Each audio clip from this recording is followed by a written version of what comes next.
historia de una verdadera iglesia de Benjamin Kish. Es una obra literaria muy especial en la cual nos hemos centrado. ¿Qué hace a una iglesia que sea gloriosa, que refleje el carácter de Dios? ¿Qué hace a una iglesia saludable, que camine bajo los términos que Dios ha establecido? Y empezamos a estudiar el domingo anterior que entonces una iglesia o eclesía se refiere al conjunto de pecadores que han sido redimidos por gracia, exagorazos, sacados del mundo, que ahora viven para la gloria del Señor mientras caminan juntos en santificación. Esa es la iglesia, ¿cierto? Y si queremos hablar de una iglesia saludable, de una iglesia que refleje la gloria de Cristo, necesitamos recordar entonces que la iglesia está conformada solo por los nacidos de nuevo, que las demás personas pueden considerarse asistentes, oyentes de una congregación, pero la eclesía, la iglesia, son el conjunto de los nacidos de nuevo. Y para esto es que la iglesia del Señor entonces ha establecido o entiende la importancia de la membresía, de que la iglesia pueda identificar a aquellos que han creído en Cristo y que hoy son parte de ese cuerpo. Entonces, el primer requisito para que una persona pueda ser parte de una membresía en una iglesia que quiere reflejar la gloria de Cristo es que pueda haber una evidencia de que ha creído, de que ha nacido de nuevo, de que su vida está en una novedad de vida, que no solo ha oído el Evangelio, sino que lo ha creído y su vida está sujeta a ese Evangelio, su vida responde a esas verdades del Evangelio. Una vez entonces la iglesia ha evaluado la profesión de fe de esa persona, dice, reconocemos aquí un hermano. Y si esa persona no se ha bautizado, entonces va al bautismo, ¿sí? Y en el bautismo es unida a la membresía. Cuando una iglesia que quiere reflejar la gloria de Cristo bautiza a una persona a través de sus ministros ordenados, lo que le está diciendo al mundo es: nosotros hemos verificado la fe de esta persona y creemos que es un hermano en Cristo. Y mediante un acto solemne establece un pacto público con la membresía, diciendo que se compromete tanto cumpliendo con sus deberes como beneficiándose de los derechos. Entonces, un miembro de una iglesia es básicamente un creyente que ha entendido que ya no vive para sí, que ahora quiere vivir para Cristo y para la iglesia del Señor. O sea que un miembro debe ser una persona que ama a Dios, pero ama a la iglesia, que quiere servir a Dios, pero la forma visible de servir a Dios es sirviendo a mis hermanos. Un miembro de una iglesia jamás se va a comportar como un simple asistente. O sea, un miembro de una iglesia no puede ser una persona que viene, escucha un sermón y se va. No puede ser una persona que no tiene compromiso con las actividades de la iglesia. No puede considerarse miembro a alguien que no sirve a sus hermanos. No puede considerarse miembro a alguien que no ofrenda a su iglesia. No puede considerarse miembro a alguien que no es diligente en querer ayudar a los hermanos en necesidad. Un miembro está comprometido con el cuerpo de Cristo. Entonces esa unión se da mediante bautismo o en caso de que la persona haya sido bautizada en otra iglesia de forma bíblica, pues esa persona solicita ingreso a esta membresía y la iglesia, lo mismo, evalúa su vida. No se necesita volver a bautizar, pero sí debe hacer el pacto público. Entonces, aquellos que ya llevan tiempo en la iglesia saben que cuando llega ese momento, las personas pasan acá al frente y al terminar el culto públicamente asumen un pacto en el que de manera libre y voluntaria sujeta su corazón al cumplimiento de lo mismo. Por eso una membresía es algo tan especial, pero también requiere mucha honra y disposición. En ese ejercicio entonces ya tenemos lo que es la eclesía. Por favor, cada vez que usted vuelva a escuchar la iglesia, no nos estamos refiriendo al total de personas que se reúnen un domingo en una congregación. Estamos hablando del total de nacidos de nuevo que se reúnen para adorar al Señor en sujeción mutua. Y como ustedes observan, pareciera ser novedoso porque esto hoy no se enseña en las iglesias. Hoy la mayoría de las personas viven la iglesia como si fuera un restaurante. Van, se sientan, piden la comida, luego pagan el plato, salen y se van. Eso no es ser iglesia. Y si tú como miembro estás viviendo la iglesia de esa forma, arrepiéntete porque estás incumpliendo los términos del pacto. Si tú eres miembro de esta iglesia local y no sirves, no asistes a las reuniones de la iglesia, no estás interesado en tus hermanos en necesidad, estás faltando al pacto de membresía y deberías arrepentirte y hacer los ajustes pertinentes.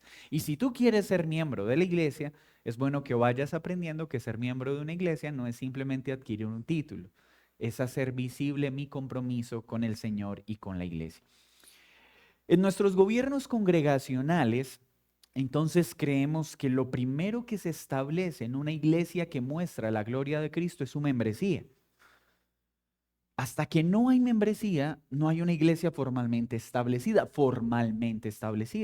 En ese momento, entonces, el grupo de creyentes, a la luz de la Escritura, asume la membresía y una vez hay membresía, la membresía debe elegir sus oficiales. ¿Cuántos oficiales existen en la Biblia? Hay solo 2 oficios. ¿Cuáles? Pastores, un sinónimo de pastor, anciano, otro sinónimo, obispo. Cuando hablamos de pastor, ¿estamos hablando de obispo o estamos hablando de anciano?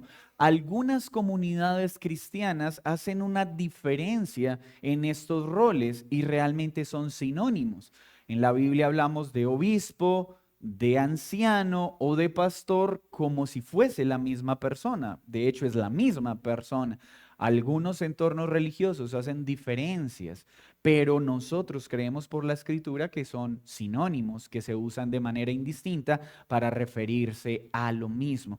Aquellos que han sido comisionados para bien de su iglesia. Entonces, una iglesia que quiere dar gloria a Cristo y quiere mostrar la belleza de lo que Cristo instituyó, es una iglesia que elige a sus pastores y a sus diáconos.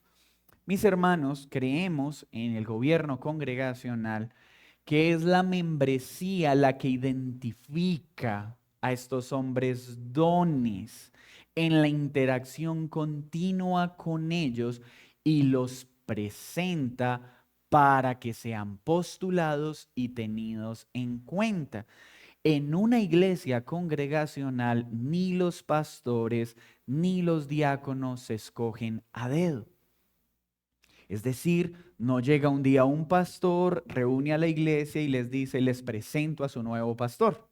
No hay un pastor que reúne a la iglesia y le dice a la iglesia, les presento a su nuevo diácono. No, eso no es lo que vemos en la escritura y vamos a ver evidencias de ello. Entonces, lo primero, aunque esto ya lo estudiamos en la carta a Timoteo, quienes quieran profundizar en esto, en el canal de nuestra iglesia, tenemos la exposición de la primera carta de Timoteo y analizamos en detalle el capítulo 3 y Tito 1. Pero vamos a mirarlo nuevamente. Acompáñenme a primera de Timoteo, capítulo 3.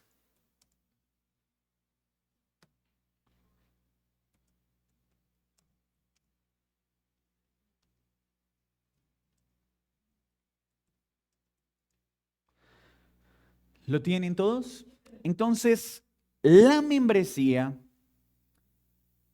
conformada por los nacidos de nuevo, apartados del mundo, para vivir en sujeción mutua a la Escritura y en cuidado mutuo, empiezan a identificar hombres con la siguiente característica. Primero, hombres que anhelen el obispado. Recordemos que cuando hablamos del obispado o del pastorado, es necesario que existan dos llamamientos: el llamamiento interno y el llamamiento externo. Primera de Timoteo 3, ¿sí? ¿Todos están ahí? El llamamiento interno es esa operación del Espíritu Santo en el corazón de un varón que empieza a ser inquietado, movilizado, atraído por querer servir en el pastorado, por querer servir a la iglesia, que ama el poder predicar aunque aún no haya sido ordenado, que ama cuidar a las ovejas, que su carácter y su vida correspondan a un obispo. Ese es el llamamiento interno y ese lo hace el Espíritu Santo. Entonces empieza a pasar en un varón y me dirán, ¿por qué varón? Porque recuerden que el término obispo que aparece ahí en el griego es masculino. O sea, no hay obispas, no hay pastoras, no hay ancianas en el sentido oficial de la iglesia. Estas descripciones corresponden a un varón llamado por Dios para el pastorado. Todos los hombres son llamados a este oficio. Sobra recordar, ¿qué hacen los hombres que no son llamados al pastorado en la iglesia? Servir en todas las demás áreas menos el pastorado. ¿Y qué hacen entonces las mujeres que no pueden ser pastoras? Lo mismo que todos los hombres de la iglesia que tampoco son llamados al pastorado, servir en todas las áreas de la iglesia, porque el servicio de la iglesia no se resume solo en el pastorado. El pastorado es administrado por unos que el Señor llama. Y el llamamiento externo se da cuando la membresía de una iglesia, la asamblea de una iglesia, empieza a identificar en ese hombre de manera natural estas cualidades. Entonces la asamblea, los miembros, los nacidos de nuevo, se reúnen y reconocen a ese hombre y dicen, vemos en este varón las cualidades de Timoteo y de Tito. Si un hombre tiene el llamamiento interno, es decir, se ve como pastor, se sueña como pastor, pero nadie más ve ese ministerio, quiere decir que ese hombre no tiene el llamado. Desea algo que nadie más ve. Pero puede pasar que haya un hombre en el que la iglesia ve esas cualidades, pero el hombre no tiene ese llamado interno. Entonces puede pasar que hay que pastorear y discipular a este hombre para ver qué impide que experimente ese llamado interno, o simplemente corroborar que es un hombre que ama a la iglesia, que puede servir a la iglesia, pero no tiene un llamado pastoral. Y eso también puede suceder. ¿Quién es encargado de administrar eso? La asamblea, ¿cierto? Los que ya han estudiado las políticas de nuestra iglesia, entonces conocemos la asamblea postula, ¿cierto? Dice, vemos estos hombres con esta característica. El anciano, los ancianos entonces evalúan, verifican que este hombre tenga las cualidades que la iglesia está observando y de los que la iglesia postula. Entonces los ancianos le dicen a la iglesia, iglesia, estos hermanos fueron examinados y tienen el llamamiento interno, tienen el llamamiento externo, es corroborado y la asamblea reconoce mediante votación a ese varón. En nuestra iglesia creemos en la unanimidad o teocracia concurrente. Es decir, cuando un pastor va a ser ordenado o un diácono va a ser ordenado, todo el cuerpo de miembros debe aprobar la elección. O sea, no es por democracia. No es que el 90% está de acuerdo y el 10% no. En nuestra congregación debe haber unanimidad a la hora de elegir un pastor y un diácono. Entonces, las características de estos pastores que tienen llamamiento interno y llamamiento externo es que sea irreprensible, es decir, que no haya una oreja de donde agarrarlo, que no haya algo que nuble su buen testimonio y pueda hacer que los inconversos digan: ¡ja! Ese hombre dice que pastor. ¿Cómo pastor si robó a este? ¿Cómo pastor si abandonó a su esposa? ¿Cómo pastor si no responde por sus hijos? ¿Cómo pastor si irreprensible se refiere a un vaso que no tiene oreja, no tiene de dónde agarrarlo? Entonces es muy importante que cuando una iglesia que quiere reflejar la gloria de Dios va a elegir sus ancianos, tanto pastores como diáconos, verifique que sea irreprensible. Y esa irreprensibilidad arranca ¿cómo? Marido de una sola mujer.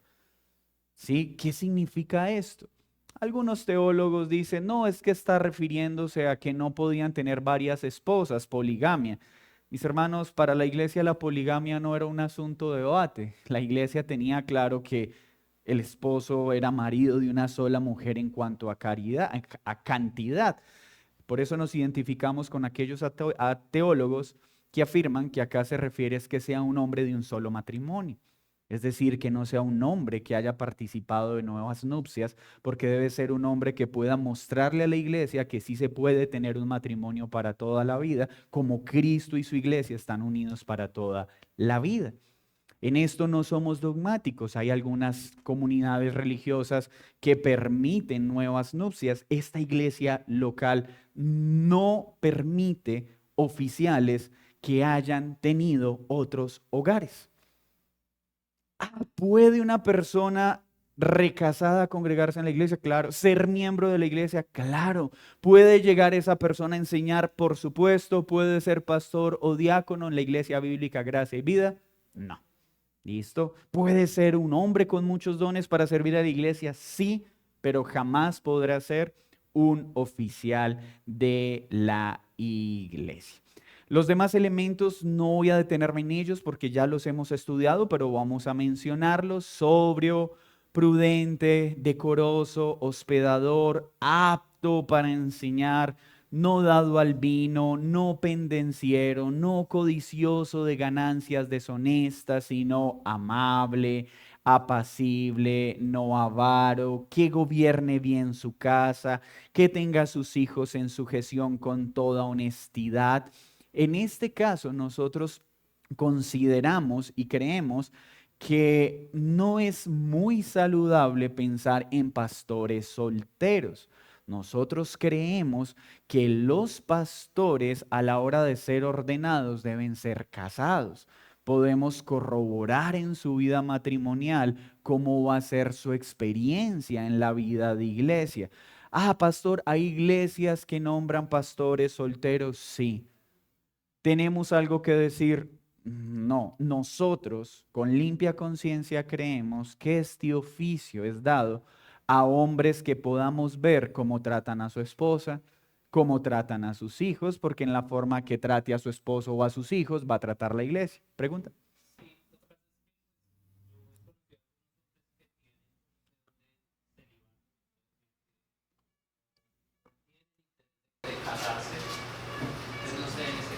Esa es una buena pregunta. Hay un don en la escritura que se llama el don del celibato, excepcionalmente manifiesto en algunos hombres.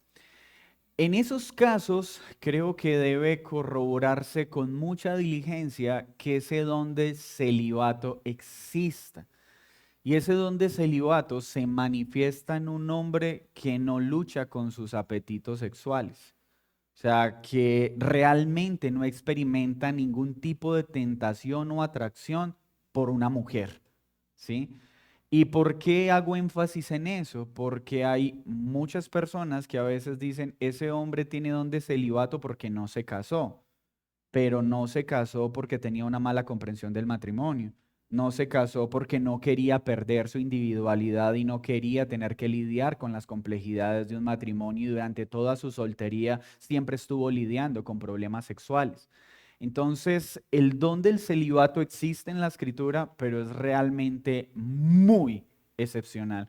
Y la iglesia tendría que invertir mucho tiempo en corroborar que ese hombre verdaderamente tiene ese don antes de considerarlo para tal oficio. Nosotros como iglesia sí enfatizamos en que sea un hombre casado. ¿Sí? Si llegásemos a tener que lidiar con ese caso excepcional, pues creo que tendríamos un desafío importante. Pero a hoy, gracias a Dios, en estos 13 años que llevamos caminando con el Señor, no conozco el primer hombre con ese don en nuestra comunidad. ¿Listo? En ese sentido, seguimos entonces leyendo. Entonces, que tienen sujeción a sus hijos, que gobierna bien su casa, porque de esa forma podemos ver cómo cuidará de la iglesia. No debe ser un neófito, no sea que envaneciéndose caiga en la condenación del diablo. También es necesario que tenga un buen testimonio de los de afuera para que no caiga descrédito y en el lazo del diablo. Hermanos, esto muestra que debe haber un testimonio en la iglesia, debe haber un testimonio fuera de la iglesia y debe haber un testimonio familiar. Y si observamos bien, todo esto apunta al carácter.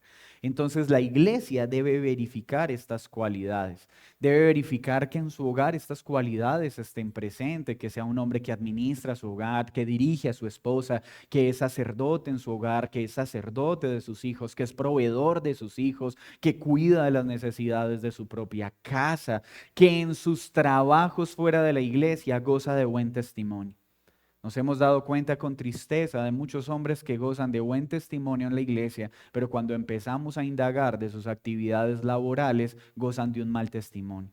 Por ladrones, incumplidos, porque inflan las facturas, porque cobran abusivamente de los costos del mercado. Esos son evidencias de un mal testimonio. Hombres que en la iglesia son supremamente serviciales, pero en su casa no lo son. Hombres que son supremamente amables con las mujeres de la iglesia, pero a su esposa pueden pasar días y semanas sin hablarle.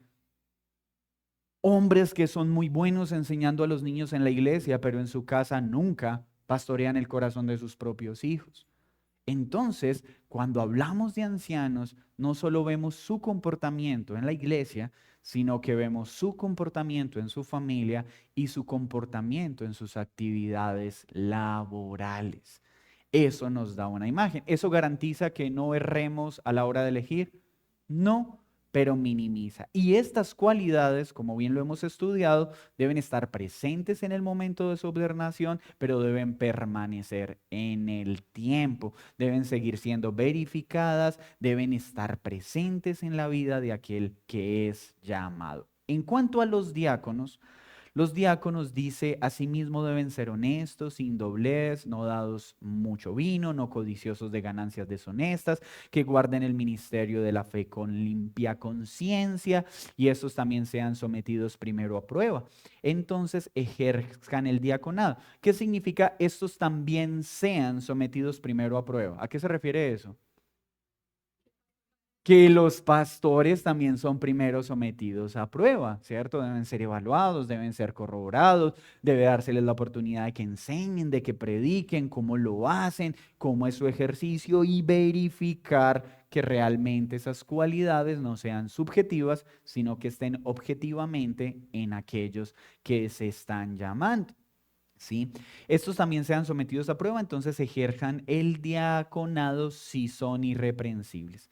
Las mujeres asimismo sean honestas, no calumniadoras, sino sobrias, fieles en todos. Los diáconos sean maridos de una sola mujer y que gobiernen bien sus hijos y su casa, porque los que ejerzan bien el diaconado ganan para sí un grado honoroso y mucha confianza en la fe que es en Cristo Jesús. Como notan, el diácono tiene un llamado a tener un carácter afín al carácter del pastor, pero donde no se hace un énfasis en el diácono. La enseñanza, porque un diácono no necesariamente debe tener el don de la enseñanza. Es decir, pueden haber diáconos que son excelentes siervos y nunca van a predicar en la iglesia. O van a predicar y muchas veces la iglesia va a decir, por favor, que no lo vuelva a hacer. Sí, debe ser una persona de buen testimonio dentro y fuera de la iglesia. debe ser un marido de una sola mujer.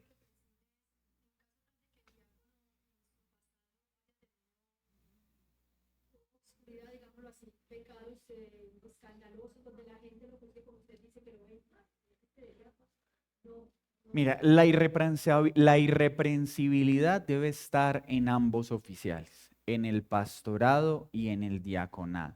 Y es importante aclarar algo. Todos, sin excepción, tienen un pasado oscuro, es decir, todos venimos de las tinieblas y hemos sido trasladados a la luz. Cuando hablamos de esa irreprensibilidad, estamos hablando de pecados que no descalifiquen el oficio de esta persona y que una vez ordenado pueda causar que el nombre del Señor sea burlado.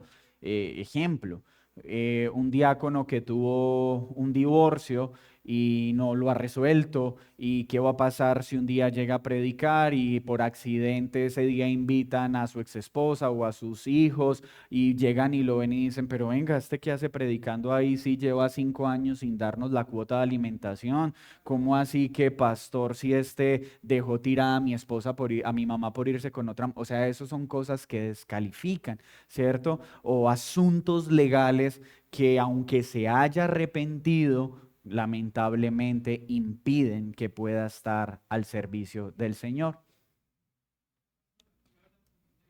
Más fuerte, mi hermano.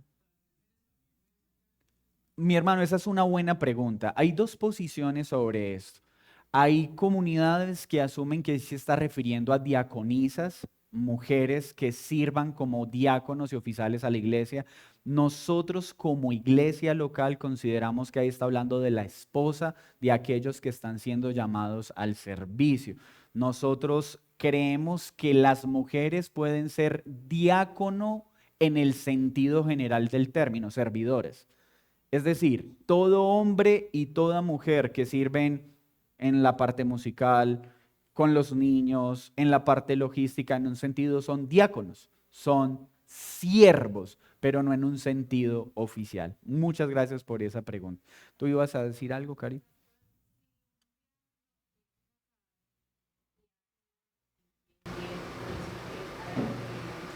Dime tú de Dime lo tú que de lo que acabamos de hablar, acabamos de ¿cuál hablar, sería ¿cuál la sería la conclusión?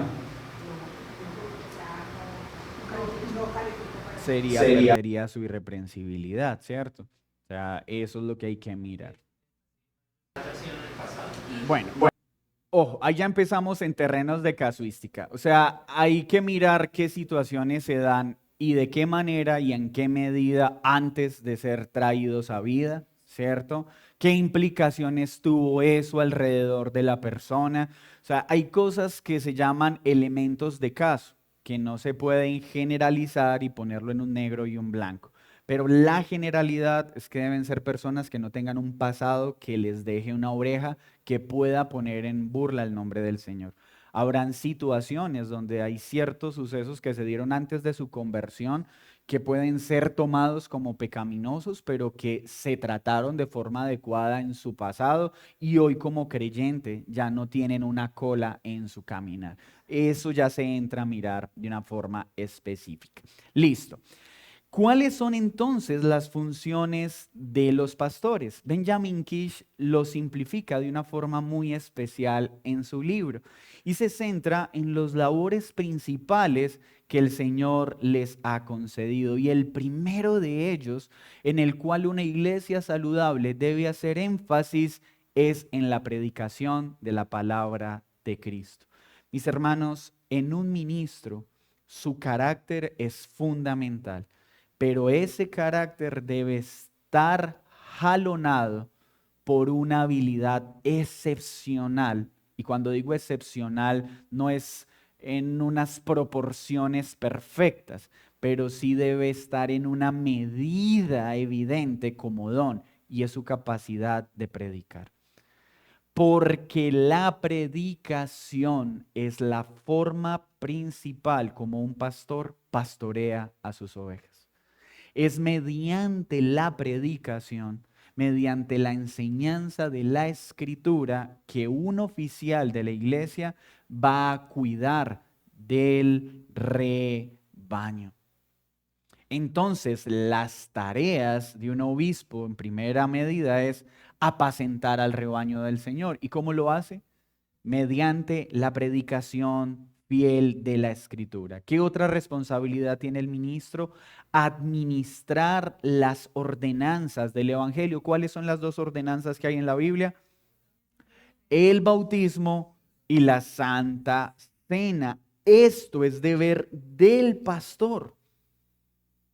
Una iglesia que quiere mostrar la gloria de Cristo debe ser muy celosa en esto, en que sea el pastor o los pastores los que administran los bautismos y la cena del Señor. Pero miren lo que dice también la Escritura. Debe ser fiel, ¿cierto? Procurar con diligencia presentarse aprobado ante Dios, como un obrero que no tiene de qué avergonzarse, que maneja con precisión la palabra de verdad, un administrador de los misterios de Dios. Por eso debe ser un hombre de buen entendimiento, con buena experiencia, sano en la fe, familiarizado con los misterios del Evangelio, porque debe alimentar al pueblo de Dios con el conocimiento de la Escritura y con inteligencia exponer estas verdades. Tiene que ser fiel y hábil para declarar la voluntad de Dios. Ser diligente en ese sentido para predicar a tiempo y fuera de tiempo. ¿Qué significa esto? La tarea de la predicación del pastor no se circunscribe solo al púlpito. Debe estar preparado para poder aconsejar conforme a la palabra, para poder resolver las preguntas que surjan en contra o los ataques del evangelio de forma contundente mediante la escritura, habiendo Dios encomendado el ministerio de la reconciliación. La tarea principal del ministro entonces es pastorear al pueblo del Señor mediante la exposición de la palabra en los diferentes escenarios de la vida de la iglesia, pero entendiendo que su gran comisión es mediante la predicación reconciliar a los hombres con Dios. O sea que la tarea principal del ministerio de la predicación de un pastor es que el mensaje brille por el Evangelio, para salvación de los incrédulos, para que puedan ser reconciliados con Dios. Dice Benjamin Kish, esta verdad debe ser entendida como escogidísima por Dios, sagradísima por Dios. ¿Cuál entonces es el mayor interés que debe haber en un ministro? Poder predicar con diligencia todo el consejo de Dios, toda la escritura, no partes, no fragmentos.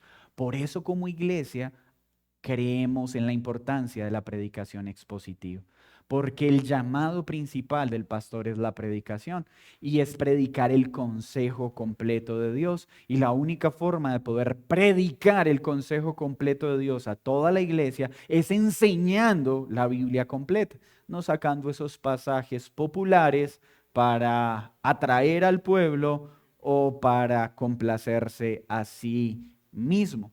La predicación expositiva nos obliga como pastores a predicar todo el consejo de Dios, aún esos temas de los que no quisiéramos predicar, aún de esos temas que sabemos que no son populares en la congregación y no van a ser bien recibidos. Entonces, la predicación expositiva no deja que el pastor escoja lo que quiere predicar o no, hace que el pastor se someta a que tenga que predicar todo el consejo de la Escritura. Por eso Pablo decía en 1 Corintios 9:16, pues si anuncio el Evangelio, no tengo por qué gloriarme, porque me es impuesta necesidad. Y ay de mí si no anuncio el Evangelio. Ese es un deseo que permanece en el corazón del pastor, la necesidad de estar predicando la palabra, de estar predicando el Evangelio para la salvación de los que se pierden.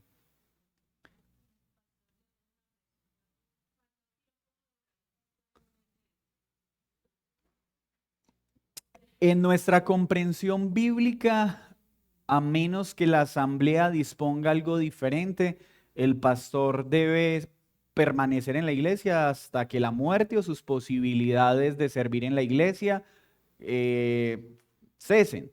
Pero pueden haber momentos en que la asamblea envíe a uno de sus pastores a iniciar una nueva obra, a una labor misionera y a plantar otra iglesia. Eso ya lo establece cada iglesia según sus políticas internas. Pero en la escritura no hay periodos, como que un pastor debe estar 2 años y luego hay que rotarlo, 3 años y luego hay que rotarlo. Realmente eso son posturas más humanizadas que se han introducido en la iglesia. Pero el llamado de un pastor es a servir fielmente una iglesia, a menos que por decisiones de la asamblea y en consenso con el pastor se lleguen a otras decisiones, plantar y demás. Hechos 20:30, por favor.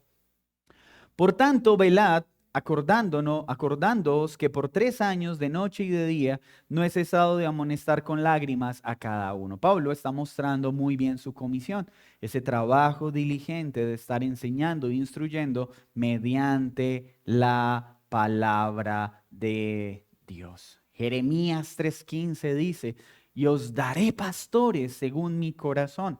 ¿Y cómo son esos pastores según el corazón de Dios? Que apacientan con ciencia y con inteligencia. ¿Apacientan mediante qué? La palabra de Dios. Esa es la función principal de un pastor. Un pastor debe visitar a su rebaño, conocer la condición de sus ovejas, velar por ellos, sostener a los débiles, fortalecer a los desalentados, socorrer a los que son tentados, reprender a los indisciplinados y a los rebeldes. O sea, el pastor tiene como prioridad la predicación y la exposición de la palabra, pero tiene también en su haber la necesidad de interactuar con las ovejas. El pastor debe ser alguien a quien está presto, a quien una oveja le dice, pastor, estoy pasando por un momento de tentación, necesito su instrucción y su consejo, y el pastor pueda estar disponible para acompañarlo. El pastor es una persona que debe estar atenta para ayudar a esos hermanos que están afrontando situaciones en las que requieren una instrucción. Pero es importante entender que este ejercicio nunca puede estar en detrimento de la función principal del pastor, que es la predicación pública de la palabra. Entonces, estas dos cosas deben estar. ¿Y por qué es importante mencionarlo? Porque ha habido desbalances en la historia de la iglesia sobre este punto.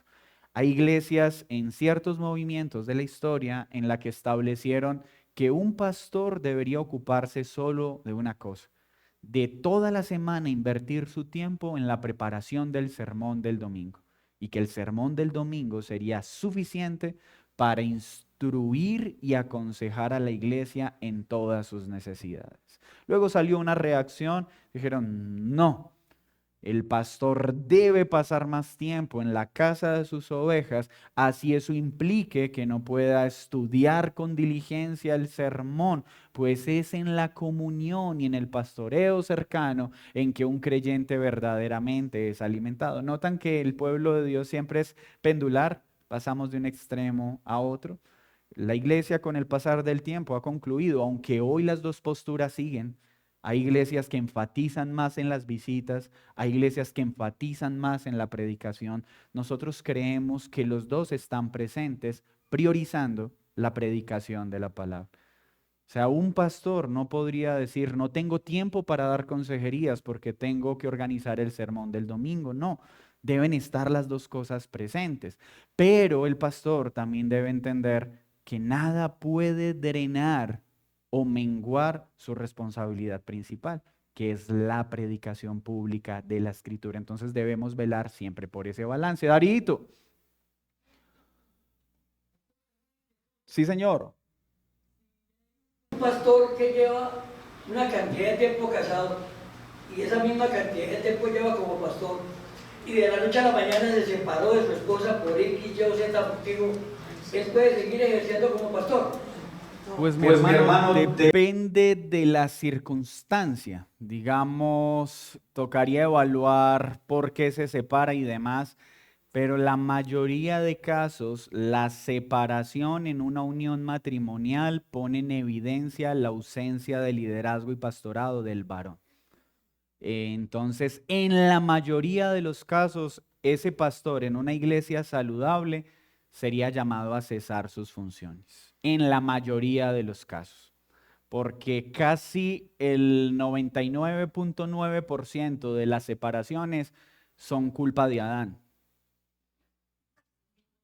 Sí, Perdón. Si por ejemplo, bueno, usted acaba de decir que tiene que saber el motivo de la realidad de la separación, perfecto. Pero entonces yo creo una cosa, si de pronto, no digamos que fue muy grave la separación, o pudo haber sido muy grave, pero entonces ¿qué pasa? Si a él lo suspendieron, digamos lo suspendieron 3 o 4 meses, y en esos 3 o 4 meses de pronto volvió a reencontrarse con su ex esposa, formalizaron su unión otra vez, se perdonaron, si es el caso, él podría, en la misma iglesia o en otra iglesia, él podría ir y comentar esa situación y se volvió a reunir con su esposa. De pronto en la misma comunidad, la misma junta lo podría autorizar para seguir ejerciendo en esa misma iglesia o tendría que ser en otra iglesia. Pues mi hermano, primero respondo a algo, no hay separaciones que no sean graves, todas son graves sin importar los motivos, son dolorosas porque dan una mala imagen de la unión de Cristo con la iglesia. Es tan desagradable los divorcios a los ojos de Dios que Él dice, aborrezco el divorcio, o sea, no es algo, nunca va a haber una separación bonita. Todas las separaciones son aborrecibles a los ojos de Dios porque Dios tiene en alta estima el matrimonio. Lo segundo, puede pasar que un pastor y su esposa, por, digamos, situaciones que no sean escandalosas, se separen, porque descuidaron los medios de gracia y empezaron un nivel de tensión y se separan y se reconcilian. En el momento de la separación, ese pastor debe ser llamado a cesar su oficio. Y puede haber una reconciliación, pero ya se entraría a evaluar si ese pastor podría volver al pastorado o si la iglesia dice, no, esto ha dejado en evidencia que no administras bien tu casa, entonces no puedes seguir administrando en la iglesia.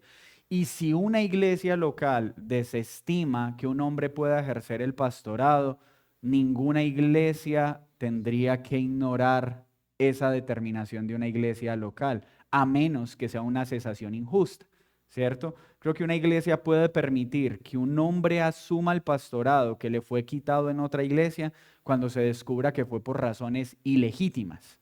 Es que este pastor a partir de hoy no es más pastor porque uno de los pastores no lo quiere.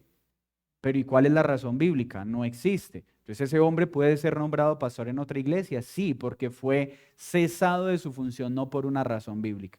Pero cuando una iglesia local cesa a un pastor por razones bíblicas, ese hombre no debería fungir como pastor en ninguna otra iglesia, porque sería menospreciar la autoridad que Dios da a la iglesia local. No sé si eso responde a la pregunta. ¿Listo?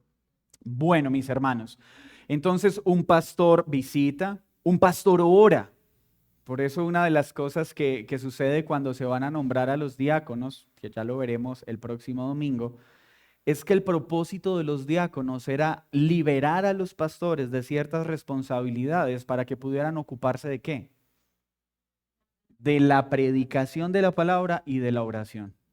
Como iglesia nosotros tenemos que ser tan celosos en asegurar que nada interfiera con el tiempo de nuestros pastores para que oren por la iglesia, para que oren por la predicación, para que trabajen diligentemente en la preparación de su sermón, porque ese es el mayor bien que la iglesia experimenta, ¿cierto? El pastor debe mostrar con su vida un buen ejemplo de conducta, amor, fe y pureza. Y es importante tener en cuenta que cuando hablamos de estas cualificaciones, no estamos diciendo que en un pastor o en un diácono esperamos perfección en el sentido sumo de la palabra. No, estamos hablando de que son pecadores redimidos por gracia, pero que su vida naturalmente tiene que ser coherente con el carácter de Cristo y ser un buen ejemplo para la iglesia.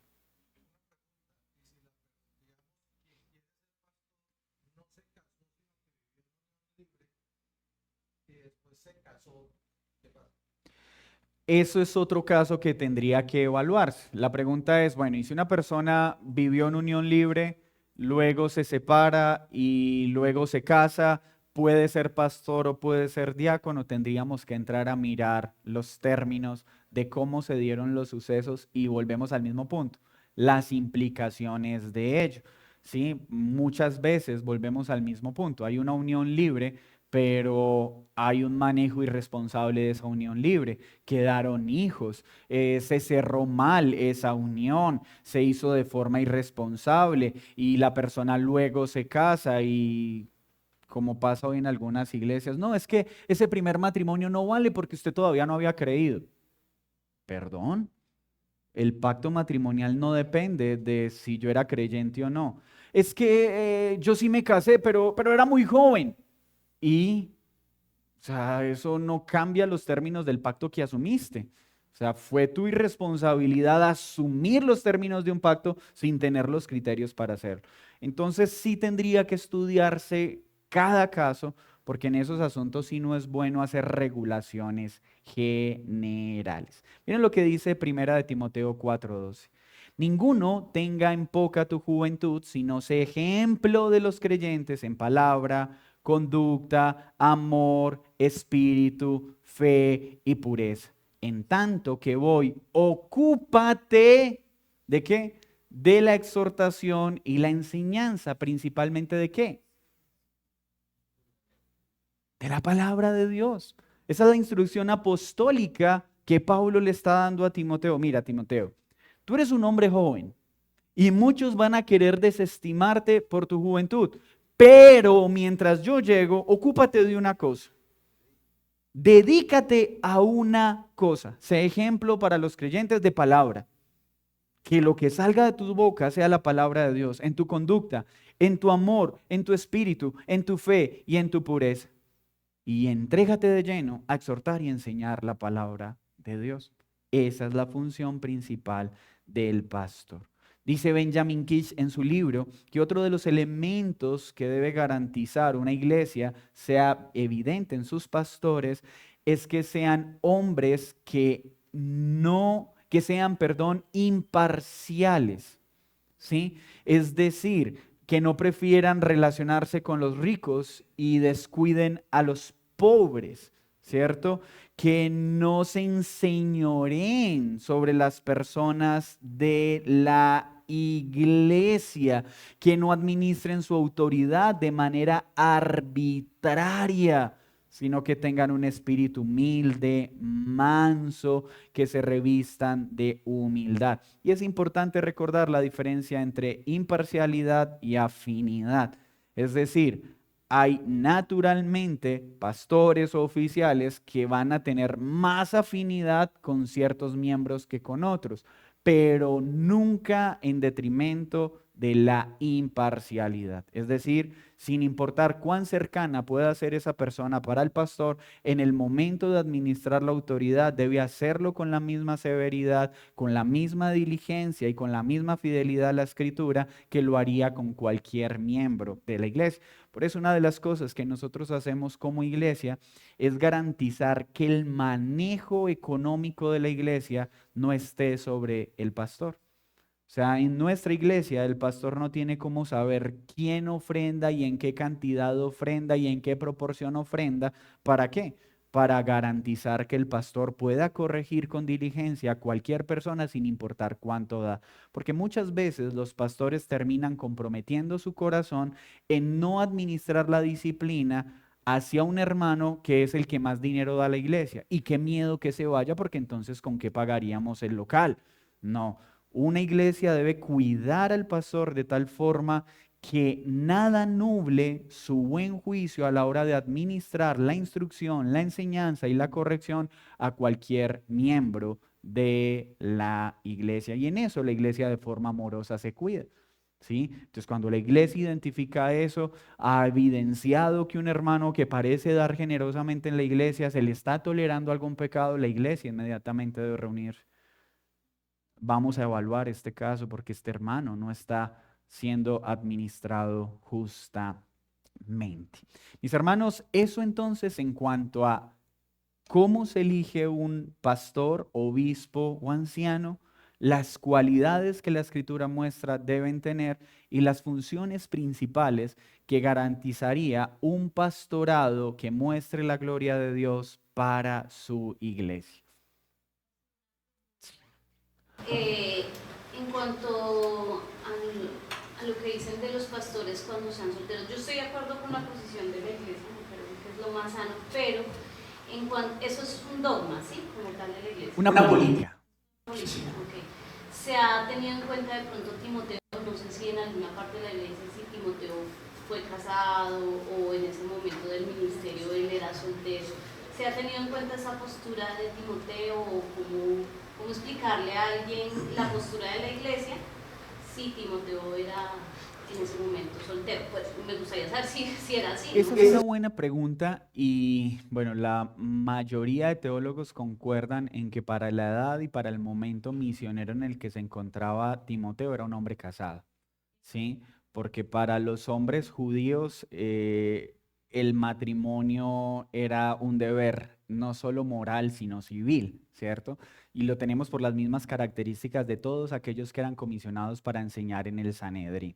Pero no podemos decir explícitamente que la Biblia nos asegura. O sea, si lo miramos por contextos históricos de Timoteo, de su pueblo, de su formación, sería muy difícil afirmar que él no era un hombre casado, ¿cierto? Pero el principio por el que establecemos eso va más allá de la casuística, porque no hablemos de Timoteo, hablemos de Pablo. Pablo sí explícitamente dice que para ese momento no tenía esposa, aunque muchos eruditos dicen que para un hombre haber pertenecido al Sanedrín tuvo que haber sido casado. Entonces hay quienes dicen que por la forma en la que Pablo escribió del matrimonio, las características propias del matrimonio, difícilmente él no fue casado, pero es lo mismo, son posiciones especulativas porque en la escritura no hay elementos explícitos. Pero tomando a Pablo como un ejemplo de que para el momento en que él escribe sus cartas no tenía esposa, la razón por la que se establece ese principio no es por caso. O sea, es que un hombre soltero puede ser pastor porque Pablo no tenía esposa. No, en nuestro caso no es por caso, es por el principio general. Porque al ver los principios generales de los apóstoles, al ver los principios generales del pastorado, vemos que en su gran mayoría eran hombres casados, ¿sí? Entonces, como política local lo establecemos creyendo que facilita poder evaluar aspectos del carácter de un pastor que en la soltería es imposible observar. Los mejores hombres quedan en evidencia en su vida matrimonial. Samuel y Pablo. Pues más o menos yo tengo presente, Timoteo en la primera epístola era un hombre demasiado joven. Por esa situación en lo personal, yo creo que en la primera epístola aún no era casado. Más o menos por los rasgos que uno conoce de los judíos, ellos no se casaban tan jóvenes. Es más o menos un punto de vista teológico. Sí, y es importante entender que la palabra joven que se utiliza allí en el griego desde la primera carta es un término que solo se utilizaba para hombres mayores de 25 años, no para hombres menores. Entonces, 25 años ya es una edad significativa. O sea, el término ahí joven no habla de una persona inferior a ese rango de edad. Paulito. Pastor, podría considerarse también para analizar ese tema que tanto Pablo como Timoteo no eran en sí pastores y eran casos especiales, tanto el apóstol como el enviado del apóstol tenían condiciones especiales que no podríamos aplicar. Mi hermano, esos dos elementos son muy importantes, principalmente en el caso de Pablo. Recordemos que Pablo es apóstol, por tanto son únicos en su esencia y en sus características. No podemos esperar de nadie posterior a Pablo lo que a Pablo se le asignó, ni en carácter, ni en vida, ni en ministerio, ¿cierto? En el caso de Timoteo, sí es importante entender que Timoteo para la primera carta es enviado como comisionado apostólico. y como comisionado apostólico tenía una autoridad mayor a los pastores y a los oficiales de la iglesia. De hecho, él es puesto en autoridad sobre los pastores a donde es enviado. Entonces, esa comisión apostólica sí le da una autoridad sobre los demás. Pero cuando miramos el desarrollo de Timoteo, vemos que posteriormente esa comisión apostólica se establece hasta convertirse en un pastor regular de una iglesia local. O sea, hay una comisión apostólica, pero luego su ejercicio es, digámoslo, como el de cualquier pastor. Sí deben tenerse esas consideraciones como no podemos buscar en un pastor lo que vimos en Timoteo y en Pablo por ser provisiones y comisiones excepcionales totalmente, ¿sí? Eso es cierto. Muchas gracias por las preguntas. Una última pregunta, mi querido Jorgito. La palabra dice que gobierna en su casa teniendo a sus hijos con toda dignidad. Pues si un hombre no sabe gobernar su propia casa, ¿cómo cuidará la iglesia de Dios? Jesucristo no se casó porque es el Hijo de Dios, pero generalmente al pastor y a los pastores se les aplica esto: gobiernan una casa. Deben ser como casados o ejercer ese dominio para poder gobernar la iglesia. Y pues ya. Muchas gracias, Jorgito. Es cierto, hermano. ¿Qué pasa si el pastor se niega como a pastorear las ovejas? Si el pastor ¿qué? Se niega a pastorear las ovejas, en ese caso que digamos que porque su ¿Cómo sería negarse a pastorear las ovejas? puede pastorear a alguien, que no puede hacerle seguimiento a alguien, que no tiene tiempo para alguien, en ese caso que se haría o cómo sería el proceso. Pues mi hermano tendría que llamarse a ese pastor a que explique por qué está haciendo tal proceder, porque ningún pastor podría abstenerse a decir, mira, yo a ti no te voy a pastorear. O sea, si hay una razón bíblica para que un pastor le diga a alguien no lo voy a pastorear, no. Esa persona que recibe esa respuesta tendría que indagar con el pastor qué es lo que está sucediendo o por qué está expresando eso, pero que pueda hacerlo a la luz de la escritura, no. ¿Responde eso a tu pregunta? Rosy, ¿levantaste la mano? ¿Alguien más? Sí, no, creo que en el caso de Timoteo tal vez poner esos casos a la actualidad es bien complejo, porque digamos eso ha pasado con la iglesia presbiteriana, ¿no? Como ha intentado coger esos modelos y de allí toman un poco la estructura que tienen. Pero la formación de la primera iglesia es algo único y que ocurrió allá, ¿sí? Digamos, un comisionado, un apóstol, cuanto más. Sí, yo creo que es importante entender que hay blancos y negros que en la escritura son innegociables. Y hay algunos grises en los que cada iglesia local establece sus políticas, ¿cierto? Debido a eso. Y con humildad la iglesia local dice, hermanos, en esta área entendemos esto. Y hay hermanos que entienden otra cosa. Pero esto no incide en la salvación ni en la santificación de la iglesia, ¿cierto? Entonces eso pasa con esos aspectos de gobierno. Nosotros como iglesia podemos decir, hermanos, en esto no hay nada que debatir. La salvación es solo por Cristo. En este aspecto como iglesia local, con la luz que tenemos hoy, es la comprensión que tenemos sobre ese punto y ahí nos mantendremos hasta que por la escritura no veamos algo diferente. Entonces eso también nos lleva a mirar con humildad, nos lleva a mirar con respeto las posiciones particulares sobre algunos grises en otras iglesias. Eso nos lleva a nosotros como bautistas a ser prudentes a la hora de hablar de nuestros hermanos presbiterianos, ¿cierto? Entonces es muy bueno el punto que toca Carlitos, porque hay aspectos que corresponden a un momento histórico de la iglesia. Hay otros que, aunque se dieron en un momento histórico de la iglesia, son autoridad y ley para hoy, ¿cierto? Y ahí tenemos que diferenciarlo, porque bajo ese mismo principio, por ejemplo, algunos hoy dicen, claro, por ejemplo, cuando Pablo le dice a las mujeres que no enseñen en la iglesia, eso fue solo para ese momento. Entonces tenemos que aprender a diferenciar qué aspectos eran únicos por causa de la investidura propia de sobre quién recaen, un apóstol, un comisionado apostólico, y cuáles eran principios que eran a la iglesia en general de todos los tiempos y de todas las edades. Vamos a orar. Señor, te damos muchas gracias por este tiempo. Te damos muchas gracias por tu palabra, por tu verdad. Te damos muchas gracias por concedernos reflexionar sobre estos principios y poder, Dios, deleitarnos en ti.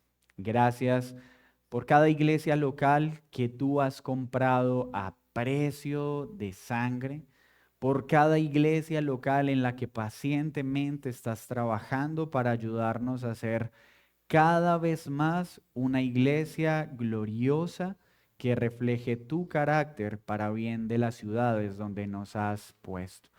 Hoy hablamos de estos temas con todo respeto, con todo temor y temblor, entendiendo que es tu cuerpo y es tu iglesia la que está en medio de estas verdades.